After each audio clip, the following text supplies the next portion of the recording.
Good evening friend. जैसा कि मैंने आपको पिछले वीडियो में प्रथम आंगल मैसूर युद्ध के बारे में बता दिया है, आप जाकर मेरे चैनल पर देख सकते हैं। आज मैं आपको बताऊंगा द्वितीय आंगल मैसूर युद्ध। तो प्रथम आंगल मैसूर युद्ध के बारे में मैंने आपको पिछले वाला वीडियो में पूरी तरह से डिटेल बता दिया है। अप्रॉक्सीमेट 20 मिनट का वीडियो है, आप जाकर देखिए उसे। उसके बाद इसको देखिएगा, सेकंड आंगल मैसूर युद्ध। तो यहाँ पे मेरे भाई, जैसा कि कल हम बता दिए थे, पूरा कंसेप्ट क्लियर है कि मैसूर क्यों नाम पड़ा था, आंगल क्या है, इतना तक समझ में आ गया था ना। तो जो द्वितीय आंगल मैसूर युद्ध होता है वो 1780 से 84 तक। पहला फैक्ट अगर मिलान करने के लिए दे दिया जाए कि प्रथम आंगल मैसूर युद्ध, द्वितीय आंगल मैसूर युद्ध, तृतीय आंगल मैसूर युद्ध, चतुर्थ आंगल मैसूर युद्ध, तो मिलान करने के लिए दे सकता है, या ऐसा भी क्वेश्चन दे सकता है प्रथम आंगल मैसूर युद्ध, प्रथम मराठा आंगल मराठा, उस तरह से क्वेश्चन मिलाने के लिए देगा। तो कॉन्सेप्ट क्लियर रखना है। उस समय गवर्नर जनरल वारेन हेस्टिंग है। अब यहां पे एक चीज बताते हैं मेरे भाई, 1765 से 67 तक कौन रहता है गवर्नर? Robert Clive. और 67 से 69 कौन रहता है? बेरलेस्ट, जो कि प्रथम आंगल मैसूर युद्ध था बेरलेस्ट के समय। और 69 से 72 तक रहता है आपका काटिया। तो यहां तक जो रहता है मेरे भाई उसको बोलते हैं गवर्नर। बात को समझना, गवर्नर बोलते हैं। अब जो 1773 में रेगुलेटिंग एक्ट आता है, उसके तहत बंगाल का गवर्नर जनरल बन जाता है। और जो बंगाल का उस वक्त गवर्नर रहता है वारेन हेस्टिंग रहता है। बात को समझ पा रहे हो यहाँ पे? अब जो बंगाल का गवर्नर रहता है वो वारेन हेस्टिंग रहता है।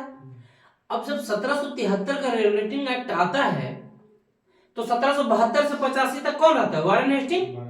पहला तो समझ में आ रहा है कि नहीं? 1772 से लेकर मेरे भाई 85 तक वारेन हेस्टिंग रहता है। और 1773 में आपका आता है रेगुलेटिंग एक्ट। और रेगुलेटिंग एक्ट में बंगाल का गवर्नर को बंगाल का गवर्नर जनरल बना दिया जाता है। तो बंगाल का प्रथम गवर्नर जनरल कौन बनेगा? Warren Hasting. पहला क्वेश्चन क्लियर। एक फैक्ट यहाँ पे। तब जब सेकंड आंगल मैसूर युद्ध होता है मेरे भाई, तो उस समय गवर्नर जनरल कौन रहता है? वारेन हेस्टिंग रहता है। बात को यहां तक समझ पा रहे हो ना? अब देखो, अब सेकंड आंगल मैसूर युद्ध का तत्कालीन कारण क्या था? बात को समझ पा, जैसे कि कल हम बताए थे आपको कि जो आंगल मैसूर युद्ध क्यों होता है, प्रथम आंगल मैसूर युद्ध क्यों हुआ, तो इसी प्रकार आज हम बताएंगे कि सेकंड आंगल मैसूर युद्ध क्यों होता है। तो देखो, जैसे कि मेरे भाई ये है भारत, यहाँ पे आपको हम बताए थे, वीडियो में यहां तक दिख रहा है या नहीं? दिख रहा है। यहाँ पे रहता माहे क्षेत्र, और जो माहे क्षेत्र रहता है वो फ्रांसीसी के नियंत्रण में रहता है। किसके नियंत्रण में? फ्रांसीसी अपना उस पे क्या करता है? व्यापार करता है, उससे व्यापार करता है। लेकिन उस पे नियंत्रण स्थापित कहीं ना कहीं हैदर अली का रहता है। मतलब जैसे कि किराया उराया पर दे दिया होगा, जैसे कि मेरा मकान है, किसी को किराया पर दे दे हम। तो जो माहे क्षेत्र रहता है वो फ्रांसीसी के नियंत्रण में रहता है।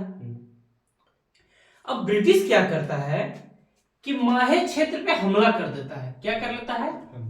हमला करके क्या कर लेता है? कब्जा। उसमें फ्रांस बहुत कमजोर हो चुका है। वांडीवास के युद्ध में ही फ्रांसीसी का खत्म हो जाता है 1700 कब? 60। याद रखना। और उस समय वांडीवास का युद्ध में कौन सामना कर रहा था ब्रिटिश की तरफ से? सॉरी, और सर आयरकुट था ब्रिटिश की तरफ से। हाँ, कॉन्ट डी लाली। ठीक है। ऐसा नहीं कि याद हमको नहीं जाता है, हिंट से देते हैं। तो बात को समझ लो, माहे क्षेत्र है। अब माहे क्षेत्र पे कब्जा कर लेता है यार।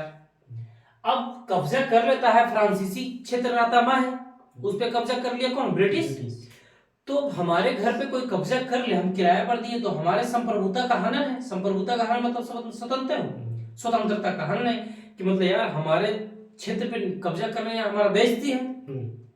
अब हैदर अली को ना बौखलाहट हो जाता है, गुस्सा आ जाता है। हैदर अली ऐसे भी महत्वाकांक्षी शासक था, बात को समझ पा रहे हो। अब हैदर अली जो महत्वाकांक्षी शासक था, इतना तगड़ा भी, फ्रांसीसी के सहयोग से आधुनिकीकरण, डिंडीगुल में शस्त्रागार का भी स्थापना कराया था। अब भैया हैदर अली क्या करता है, बात को यहां दम समझना मेरे यार। अब हैदर अली पता है क्या करता है, ब्रिटिश पे कर देता है आक्रमण। अब ब्रिटिश पे आक्रमण कर देता है कि युद्ध कब चल रहा है, 1780 से 84 तक। अब ब्रिटिश पे आक्रमण कर देता है तो सबसे पहले तो वो अपना प्रभुत्व जमाए हुए रहता है। हैदर अली क्योंकि मजबूत रहता है, काफी महत्वाकांक्षी शासक रहता है भाई। लेकिन 1782 में एक बड़ा दुर्भाग्य घटना होता है कि हैदर अली की मृत्यु हो जाती है। 1782 में हैदर अली की मृत्यु हो जाती है और हैदर अली के जगह पे उसका बेटा शासक बनता है कौन, टीपू सुल्तान।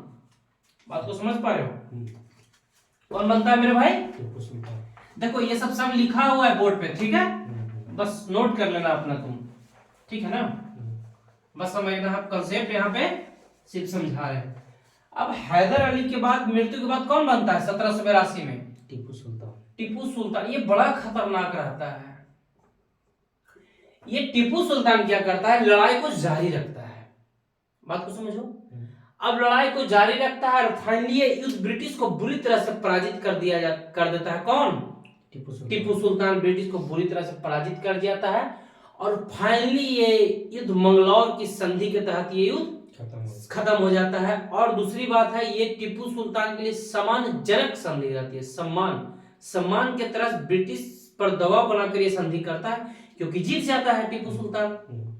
पता इसमें हैदर अली बड़ा एक अच्छा काम क्या करता है कि मराठा को भी मिला लेता है, निजाम को भी मिला लेता है, प्लस हैदर अली खुद लड़ता है और ब्रिटिश को क्या कर देता है, अकेले। शुरू में तो ब्रिटिश सोचता है मेरे भाई कि हम ये तीनों को मिला कर लड़े, लेकिन हैदर अली क्या करता है, इन तीनों को पक्ष में कर लेता है और फिर वो टीपू सुल्तान आता है और ब्रिटिश को पराजित कर चल कहाँ जाता है, अभी तो रहेगा, अभी तृतीय तक हार जाता है, चतुर्थ में मारा जाता है टीपू सुल्तान। कल बताएंगे। तो 1768 से 69, 80 से 84, 90 से 92, 1799 में चतुर्थ अंग मैसूर युद्ध होता है। मद्रास की संधि, मैंगलोर की संधि और श्रीरंगपट्टनम की संधि, श्रीरंगपट्टनम की संधि के तहत खत्म ही हो जाता है। तो आज का कॉन्सेप्ट यहीं तक है। उम्मीद करते हैं आपको समझ में आ गया होगा। Thank you.